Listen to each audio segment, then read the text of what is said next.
Hi everyone. A few days ago, a student of mine contacted me and told me she had had a car accident on August 26th. It was nothing too serious, but it really shook her to the core. But then, a week later, on September 2nd, she fractured her ankle. She went to a photo shoot and she had to jump from a height, and she landed badly, fracturing her ankle. So she had to undergo surgery, which resulted in 10 screws and one plate in her bone. And she told me she's going to be out for at least 2 months. So I pulled up the chart and I wanted to demonstrate in this video how these two unfortunate events are reflected in the horoscope. I'm going to use the solar return, the natal chart, and the transits to analyze these events. So let's dive in. We're going to have to see tension to the body, to self factors in the solar return, in the transits.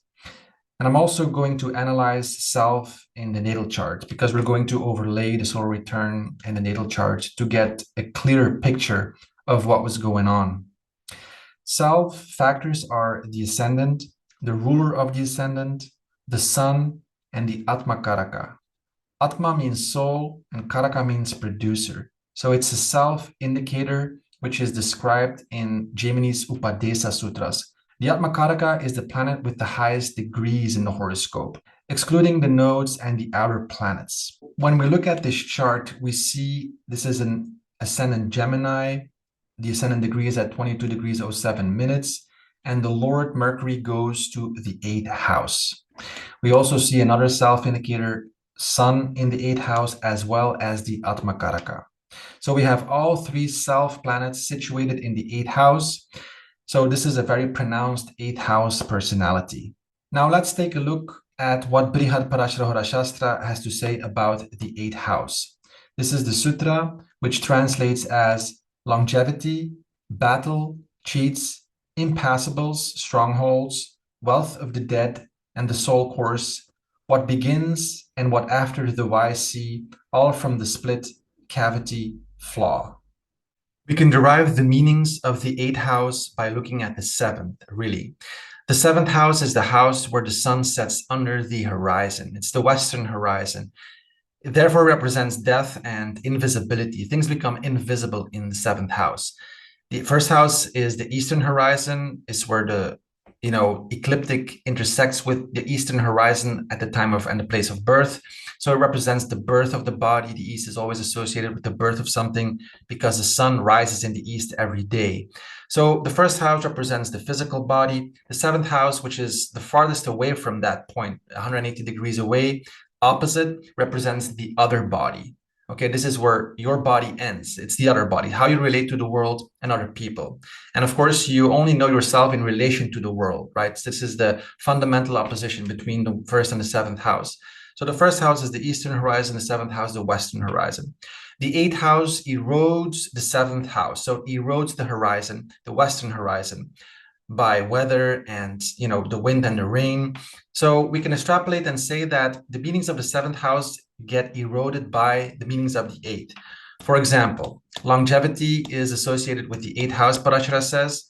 So 7th house represents death. So what erodes death? Longevity, right? And the life force and sexuality and procreation. So the 8th house is the house of intimacy, battle and cheats. Okay, the 7th house is the house of partnerships. What erodes partnerships? Well, fights. So the 8th house is not always cooperative.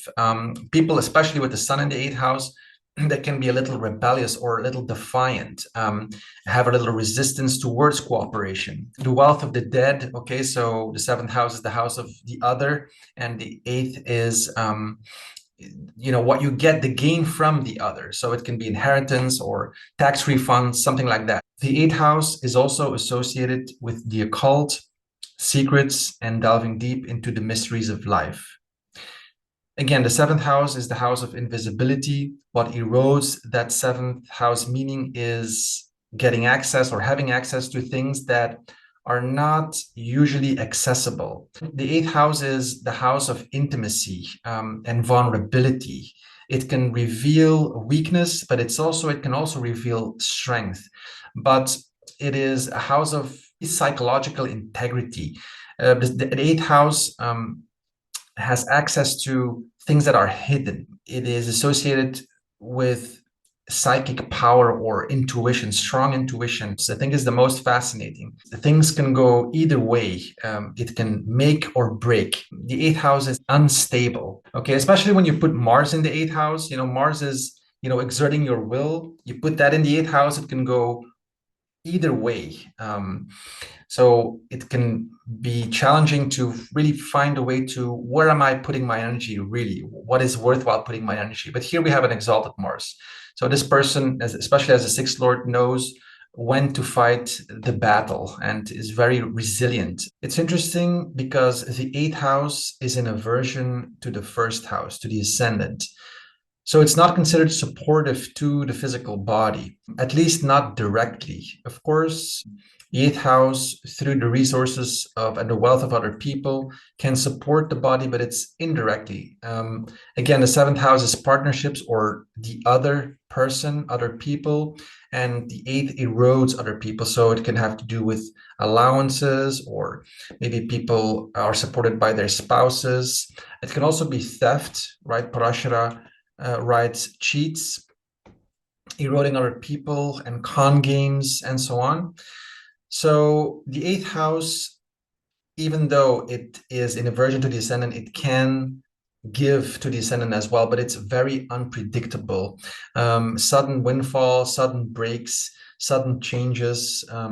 For example, surgery is considered from the eighth house, which is relevant. The sixth house is also relevant here because it is the house of accidents. Parashara gives maternal uncle, enemies, wounds, and such. And also the stepmother are considered from the sixth bhava. So confusion, injuries, wounds, cuts, debts, anything that supports the other, really. So we're going to see how self factors are tightly connected to the sixth house, the sixth lord, throughout these charts. And we can also see that here in the natal chart, the ascendant lord is joined with an exalted sixth lord. We can also see that the eighth lord is exalted in the fifth house, and then Venus, the fifth lord, is aspecting the ascendant. So this is an intelligent person. And also prominent is Neptune is exactly opposing the ascendant degree within a few minutes, which is also relevant in terms of the event, because Sagittarius is an important sign for this person in this year. Now let's take a look at the solar return and see if we can find connections between self factors and mainly sixth house factors. We can also look at the 8th and the 12th. The 6th, the 8th, and the 12th in Hindu astrology are referred to as dushtanas, or the bad places. Of course, all these houses are in aversion to the ascendant, so they can harm the body or contribute to the decay of the body. The second house is also in aversion to the ascendant, but it is actually supportive. See, the 12th erodes the eastern horizon, and then the 6th is supportive of the other, and it doesn't see the ascendant. The 8th can help the ascendant sometimes, but it can also very much hurt it. The second house is the house of nourishment. See, anything that keeps maintaining bodily integrity is seen from the second house. So food and money and resources. In both Hellenistic as well as in Hindu astrology, the second house has a negative connotation as well, because it is an aversion to the ascendant. It is considered in Hindu astrology a maraka, so a killer house. And I know that in the Hellenistic tradition, it is sometimes referred to as the gates of Hades. So when you see lords connected to 6, 8, and 12, or there's aspects from those houses, you always have to pay a lot more attention in terms of negative effects. So this is the solar return, and the person has their 42nd birth year, which in itself is interesting because according to Hindu astrologers, Rahu matures at 42. And when we go back to the natal chart, just quickly, we see that Rahu is in the third house of movement and traffic. Kian-Rao, or students of Kian-Rao, did a research on accidents, and the third house is definitely there, connected to cruel planets and the nodes and so on. So here we see that Rahu is, or the North Node is in the third house. This Lord is in the eighth, with the Ascendant Lord and the sixth Lord. Okay, so we have that. So in the solar return, we have an ascendant Leo. The ascendant Lord is in the sixth house. And it is with Mercury, who's the ascendant Lord from the natal chart, which is important. Of course, Mercury is close to any planet that is closely connected to the sun in the solar return is going to be prominent. And here we also see Mars, the natural indicator of accidents and cuts and wounds, is in Gemini, which is the ascendant in the natal chart. So this is a very important point, and it's also retrograde. Both are retrograde. Now, what is also very important is that the sixth Lord, Saturn, is in an angle in the solar return. So it's very strong in its own sign, and it is very tightly aspecting the ascendant degree. So we have all these planets, including the ascendant Lord and the ascendant from the natal chart in the sixth house. And the sixth Lord is in an angle tightly aspecting the ascendant degree. So Saturn is going to be prominent as well, and we'll have to keep an eye on Saturn in the transits. Now, another important point is the munta, or the progressed ascendant. So we progress the ascendant one sign per year, okay? And then we arrive at this 32nd birth year, we arrive at Sagittarius, okay? The munta, or the progressed ascendant, this year is Sagittarius, which is already interesting because this is what Jaimini Upadesa Sutras has to say about it. In Sagittarius, while preceding a fall from a vehicle and a height, okay, so which is quite literal. So we will have to examine Sagittarius, the sign itself, as well as its Lord. So transits to and of the Lord are going to be important both in the solar return as well as in the natal chart. So let's examine the natal chart first to see what Jupiter is doing there.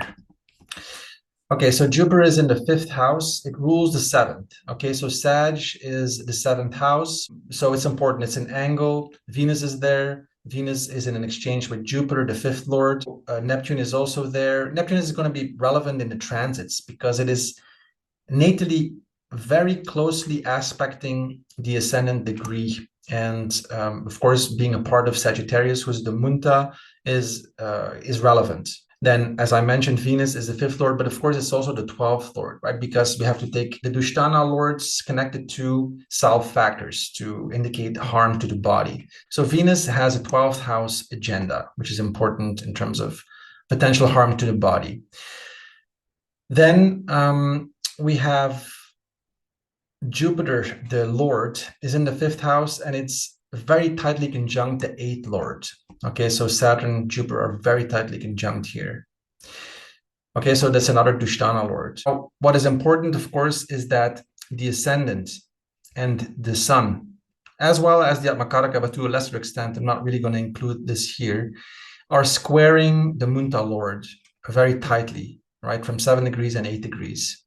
And of course, also squaring Saturn, its lord, the lord that rules all of that. Okay, so we see tension to the body for sure because the self is aspecting or is connecting to the Munta Lord from the 8th house. Now let's go back to the solar return and see if we can find more confluence. We already said the sun is in the 6th house with the ascendant Lord from the natal chart.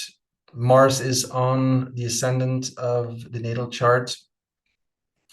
And then Sagittarius is the 5th house. The Lord is in the 9th, and it's connected to the 12th house. So here we have another Dushtana connected.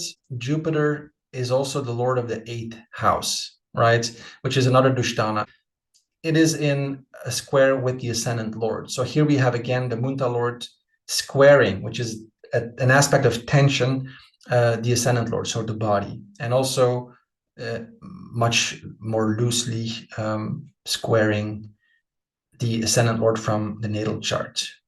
Okay, so we have Jupiter, the Munta lord, connected to the moon, which is the 12th lord, Jupiter itself is the eighth lord, and it's squaring the sixth house, the ascendant lord in the sixth house. So we have these Dushtana aspects present.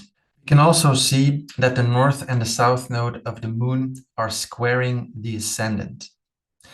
So we have three cruel planets, Saturn, the north and the south node, aspecting, connecting to self. And remember, the person is in her 42nd birth year, which is her Rahu maturation. So the nodes are important on that account, but also because they are square, they are in angles to the ascendant in this solar return. So it becomes prominent. Now, when we transpose back the north-south node axis to the natal chart, we arrive at the 12th, 6th axis, which is being activated. Again, the sixth of accidents. The north node's Lord Venus in the solar return is in the sixth house with the ascendant Lord. And the south node's Lord Mars is in Gemini. So when we bring that back to the natal chart, we can see the north-south node axis 612 is activated.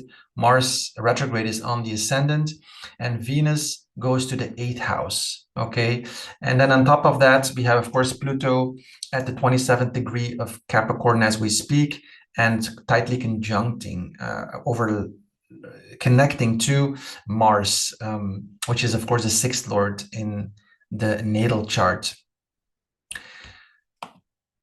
Now, there's also some positive things here. So we see a lot of tension, but the Munta lord Jupiter is in trine to the ascendant. It's in the ninth house in the solar return, and it's in trine to the ascendant.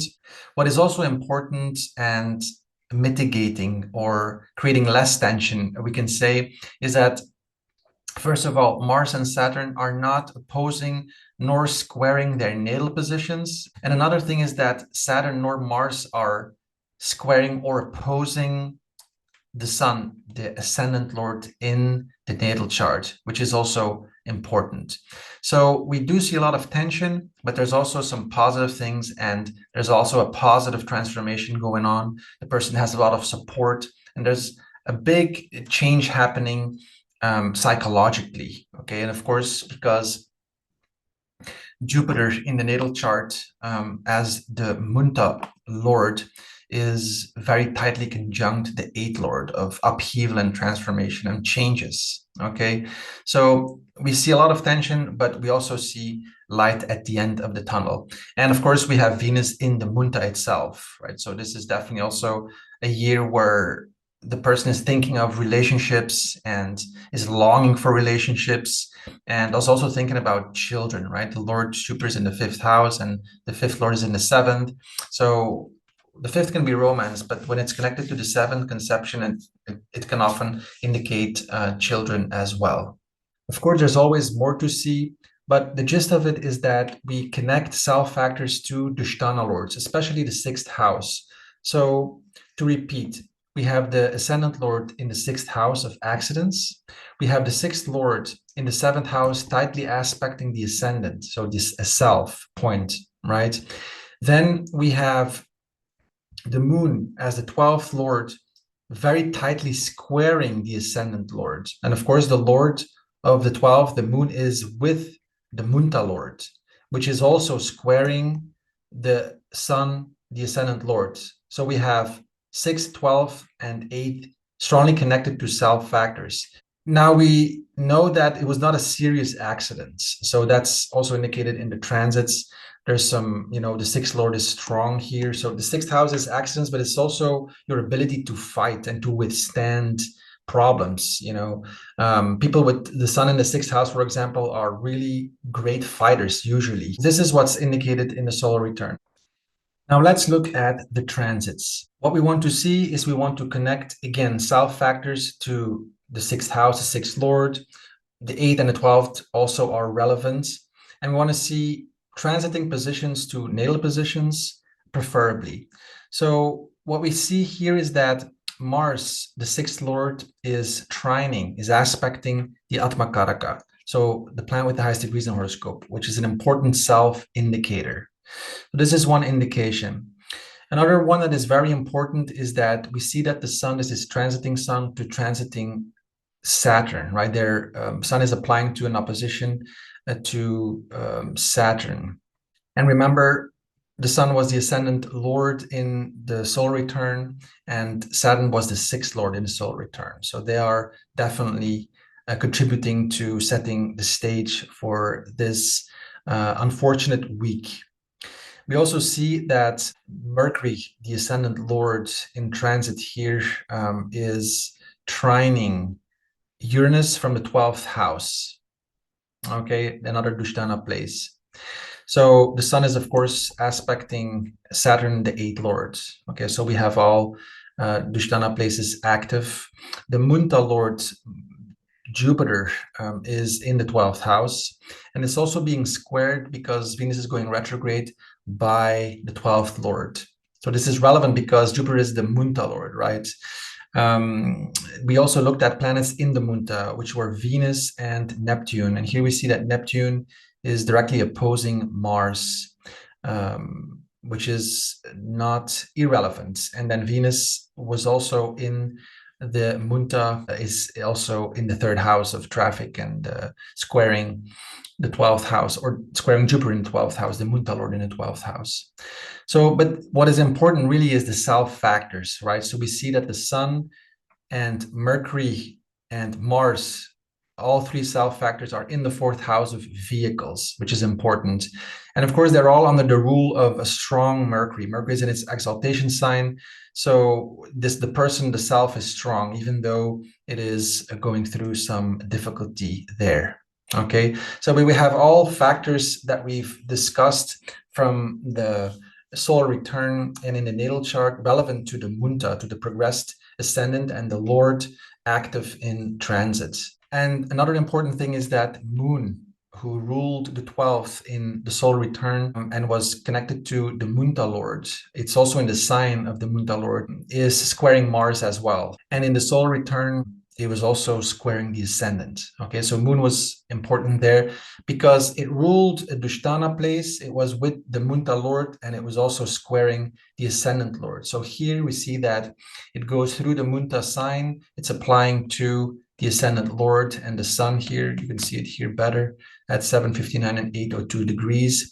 And of course, it's in a square to Mars, right? Moon is always it's the fastest moving, so it can trigger the event. It's going to go from the 7th to the 8th. Now let's move forward a week and look at the transits when the person fractured her ankle, which was on September 2nd. So we see that Mars, the sixth lord, has changed sign from the 4th Virgo to the 5th Libra, and is applying to a square to the ascendant lord Mercury and the sun. So here you have the accident indicated. Of course, we also see Moon. Moon is an important factor in both events, right? In the first event, it was squaring Mars. Now it's actually opposing Mars. It just came from an opposition with Mars, or to Mars. And it is also aspecting Saturn, the eighth lord. The sun is also squaring Mercury, the ascendant lord, and the sun it's from the 11th house, but it is hemmed in between Saturn and Rahu. And it's also, Moon is in a sign of Mars, okay? So I think that's relevant as well. And of course, Moon in the solar return was the 12th lord, and it was very strongly connected to the Munta lord and also square the ascendant lord. So Moon is an important factor to consider in transit as well. And it is really applying and connecting to all these self factors in the transits as well. We still have the sun and Saturn in opposition. It's not tight, but it's still at play, you know. Mercury still in the 4th house. So all factors that I've mentioned before with respect to the solar return and the planets here relevant in the transits is applying, right? So we still have the Munta Lord in the 12th house and so on. So this really sets the theme for the year. We can also look a little bit at some of the divisional charts to get some more confirmation. So for example, the Trimsamsha is a divisional chart that is used in Hindu astrology to assess accidents and fatalities and so on. And we see that the ascendant lord, Mercury, is in the sign of Mars. So Mars here as the sixth lord, but also as the ruler of the ascendant in the Trimsamsa, is applying to a square to the ascendant lord and the sun, in the Rashi, so in the natal chart. Okay, and then why the ankle? In astrological anatomy, the ankle is Pisces. We can perhaps say that we can relate it to the 12th house as well. Of course, Saturn is in Pisces, prominent as a sixth lord in the solar return, aspecting the ascendant lord. This is one thing. Another thing is that we can look at the Dwada which is dividing the sign into 12 equal portions and then making a new chart with that. And you always start with the sign itself. So we have Aries, and then you follow the sequence of the zodiac. For Taurus, you start with Taurus and you follow the sequence of the zodiac and you make a new chart with that. And here we see that Mercury, the ascendant lord from the Rashi, right? When we look at it relevant to the Dwada Samsa, to that division, it's ruled by Jupiter, okay? And Jupiter is in the 12th house. So yeah, the person had a really terrible week. There's some other considerations. I looked a little bit further, and there's also a lot of support to this whole process. Okay, so I think that's what I have to say about it. And you can always contact me via my website, levicosijn.com, for readings or courses. I also offer private tutoring if you want to learn more about astrology and also human design. I'm also a human design analyst. Okay, thank you for watching and talk to you later. Bye.